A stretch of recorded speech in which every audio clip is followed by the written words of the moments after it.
Assalamualaikum warahmatullahi wabarakatuh. Teman-teman, di sini saya akan mencoba mempresentasikan hasil penelitian mini riset yang saya lakukan pada beberapa pekan yang lalu. Mini riset ini saya susun untuk memenuhi tugas mata kuliah Studi Islam Integratif. Pada mini riset ini, saya akan mencoba mengambil tema tentang Islam dan kebudayaan. Lalu apa yang melatar belakangi saya mengambil tema tentang Islam dan kebudayaan ini? Karena sejatinya manusia hidup dalam berbudidaya, maka diperlukan sebuah petunjuk dalam menjalani kehidupannya. Aturan dan norma yang berguna mengatur kehidupan manusia secara umum terdapat dalam ajaran agama. Tak terkecuali pada agama Islam. Dalam Islam terdapat pula ajaran yang fitrahnya bersumber dari Allah Subhanahu wa Ta'ala, dan terdapat ajaran atau aturan yang dibuat oleh manusia. Itulah yang biasa disebut dengan adat, budaya atau kebudayaan. Lalu apa saja sih perbedaan yang mendasar tentang sebenarnya Islam dan kebudayaan itu bagaimana menurut beberapa responden. Nah, kemudian dari latar belakang tersebut saya mencoba membuat rumusan masalahnya sebagai berikut. Yang pertama yaitu apa sebenarnya arti dari hakikat Islam dan kebudayaan. Yang kedua, bagaimana sebenarnya hubungan antara Islam dan kebudayaan. Yang ketiga, bagaimana prinsip pengembangan kebudayaan dalam Islam.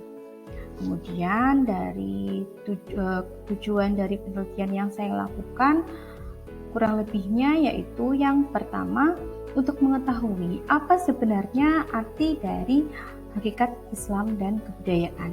Yang kedua, untuk mengetahui bagaimana sebenarnya hubungan antara Islam dan kebudayaan. Yang ketiga, untuk mengetahui bagaimana prinsip pengembangan kebudayaan dalam Islam.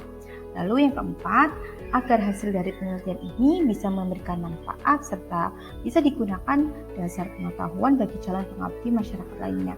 Lalu selanjutnya yang kelima, untuk menambah hasanah ilmu pengetahuan, pengenalan juga pengalaman ketika observasi pada masyarakat. Lalu kemudian metode yang penulis gunakan yaitu penelitian kualitatif. Nah, penelitian kualitatif di sini berfokus terhadap fenomena sosial yang terjadi dalam masyarakat. Oke, sebelum kita lanjut membahas bagaimana teknik penelitian dan juga hasil dari penelitian ini, mari kita ulas bersama mengenai kajian teori dari tema tentang Islam dan kebudayaan ini. Nah, kajian teori yang pertama yaitu apa arti hakikat Islam dan kebudayaan. Nah, pengertian Islam berdasarkan istilah itu yang mana Islam adalah agama atau ajaran Allah, ajaran yang diwahyukan oleh Allah Subhanahu wa Ta'ala pada manusia melalui Nabi Muhammad Sallallahu Alaihi Wasallam. Nabi Muhammad Sallallahu Alaihi Wasallam ini sebagai Rasul yang membawa ajaran agamanya yang mencakup semua aspek kehidupan. Dari penjabaran tersebut, maka Islam menurut istilah mengarah kepada agama yang sumbernya melalui wahyu yang datangnya dari Allah Subhanahu wa Ta'ala, tidak bersumber dari manusia ataupun dari nabi.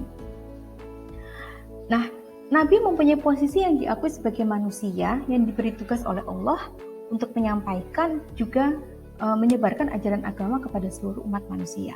Sedangkan menurut Kamus Besar Bahasa Indonesia bahwa budaya merupakan sebuah akal pikiran dan akal budi serta adat istiadat. Namun untuk kata kebudayaan adalah hasil dari kegiatan juga penciptaan dari akal budi manusia. Misalnya seperti kesenian, adat istiadat, juga suatu kepercayaan. Lalu kajian teori yang kedua, hubungan Islam dengan kebudayaan. Dari penjelasan beberapa ahli kebudayaan menerangkan bahwa sebenarnya Islam itu juga mendukung manusia dalam berbudaya. Namun kita sadari bersama bahwa Islam datang sebelum ada kebudayaan yang makin lama makin berkembang.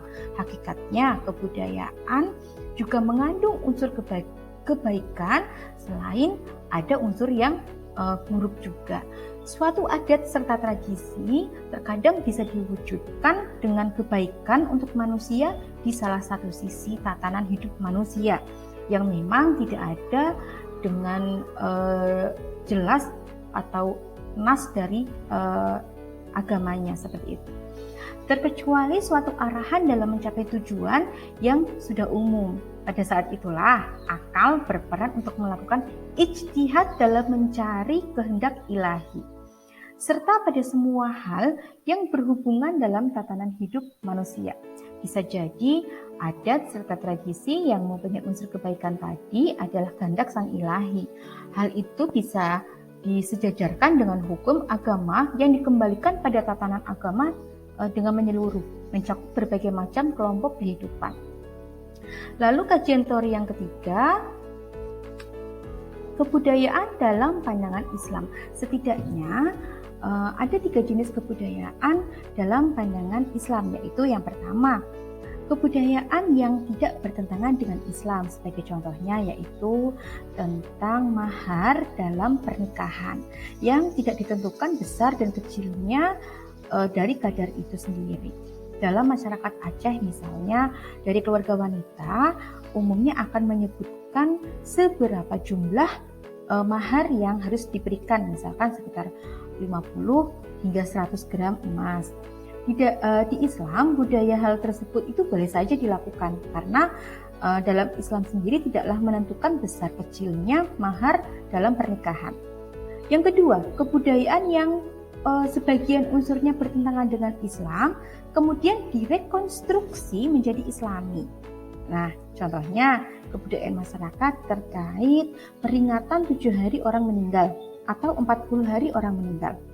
Peringatan seperti itu tidak ada tuntunannya dalam ajaran Islam, akan tetapi Islam merekonstruksi kegiatan tersebut menjadi lebih Islami. Yaitu bagaimana caranya? Ya dengan mengadakan pembacaan kitab suci Al-Quran pada acara peringatan tersebut. Islam hadir dalam rangka merekonstruksi budaya tersebut agar menjadi bersifat dan bernilai ibadah yang juga telah diatur dalam ketetapannya. Lalu yang ketiga, kebudayaan yang bertentangan dengan Islam. Nah, salah satu contohnya yaitu tentang budaya ngaben. Nah, yaitu pembakaran mayat di masyarakat Bali. Hal tersebut memang bertentangan dengan ajaran Islam. Maka dari itulah umat Islam tidak diperbolehkan untuk mengikutinya. Islam melarang dengan alasan kebudayaan yang demikian adalah kebudayaan yang tidak mengajarkan kepada kemajuan adab, juga tidak mempertinggi derajat manusia, seperti itu. Lalu yang kajian teori selanjutnya, prinsip-prinsip pengembangan kebudayaan dalam Islam. Nah, umat Islam bisa dan boleh mengembangkan kebudayaan secara maksimal, namun harus berpedoman pada prinsip yang pertama, penghargaan pada akal pikiran, lalu perintah menuntut ilmu, yang ketiga larangan untuk taklid, yang keempat perintah Islam untuk berinisiatif dan inovatif, yang selanjutnya penekanan pentingnya kehidupan dunia, lalu selanjutnya pemilihan budaya Islam itu sendiri. Selanjutnya kita masuk pada poin pembahasan dalam penelitian ini.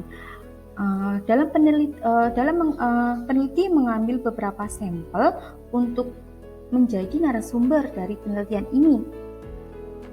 Ya, narasumber yang pertama hingga keempat peneliti ambil secara random dan dari berbagai latar belakang yang berbeda, seperti ibu rumah tangga, guru, mahasiswa hingga wanita karir. Untuk identitas dari narasumber sudah lengkap saya paparkan pada berkas full mini riset saya dan bisa diunduh pada link di kolom deskripsi. Nah, adapun daftar pertanyaan yang saya ajukan kepada narasumber tadi, yaitu yang pertama, apa yang saudara ketahui tentang Islam dan kebudayaan? Lalu yang selanjutnya, Adakah hubungan antara Islam dan kebudayaan? Yang ketiga, bisakah kita mengembangkan kebudayaan dalam Islam? Menurut saudara bagaimana caranya? Nah, berdasarkan hasil penelitian secara kualitatif dengan teknik observasi, dokumentasi, dan wawancara tadi, diambil beberapa kesimpulan. Yang pertama, berdasarkan data yang peneliti peroleh dari hasil wawancara tadi, mereka sebagian besarnya sudah memahami hakikat sebenarnya tentang Islam dan kebudayaan. Namun pada pertanyaan cara mengembangkan kebudayaan dalam Islam, sebagian besar belum mengetahui secara pasti cara untuk mengembangkan kebudayaan dalam Islam itu sendiri. Yang kedua, hal-hal yang melatar belakangi mereka tidak mengetahui bagaimana cara mengembangkan kebudayaan dalam Islam itu sendiri, mungkin mereka sebenarnya sudah terbiasa mengembangkan kebudayaan dalam Islam, namun mereka tidak mengetahui konsep mengembangkan kebudayaan dalam Islam itu sendiri bagaimana caranya, seperti itu. Lalu faktor yang lainnya, kurangnya referensi mereka terhadap mana saja yang termasuk suatu kebudayaan dalam Islam dan mana saja yang bukan termasuk kebudayaan dalam Islam, seperti itu. Jadi mereka biasanya hanya sekedar ikut-ikutan saja apa yang sudah terjadi dalam hal kebiasaan. Jika jadi mau itu sesuai syariat atau tidak, kalau memang itu sudah menjadi budaya, ya sebagian besar mereka bisa mengikuti hal itu. Lalu dari penelitian yang sudah dilakukan masih terdapat beberapa persoalan yang belum bisa diselesaikan. Akhirnya peneliti memberikan beberapa saran, yaitu yang pertama, peranan guru dan tokoh agama dalam mengembangkan kebudayaan dalam Islam sangatlah berpengaruh. Setidaknya mereka bisa memberikan pemahaman tentang bagaimana caranya mengembangkan kebudayaan dalam Islam, memberikan penjelasan apa saja yang termasuk kebudayaan dalam Islam yang sesuai dengan syariat dan mana saja yang bukan termasuk kebudayaan dalam Islam. Nah, dalam masyarakat khususnya seperti di majelis-majelis taklim bisa diberikan materi tentang Islam dan kebudayaan. Diberikan contoh-contoh yang secara nyata yang terjadi dalam masyarakat tentang budaya yang sudah berlangsung itu sebenarnya sesuai dengan syariat Islam atau tidak. Kemukakan alasannya agar bisa diterima dengan akal pikiran mereka, seperti itu. Oke, kurang lebihnya begitulah hasil pemaparan penelitian yang telah saya lakukan. Kurang lebihnya saya mohon maaf dan semoga apa yang sudah saya sampaikan, apa yang sudah lakukan ini bermanfaat oleh sebagian orang, bahkan oleh halayak umum lainnya. Saya ucapkan terima kasih. Wassalamualaikum warahmatullahi wabarakatuh.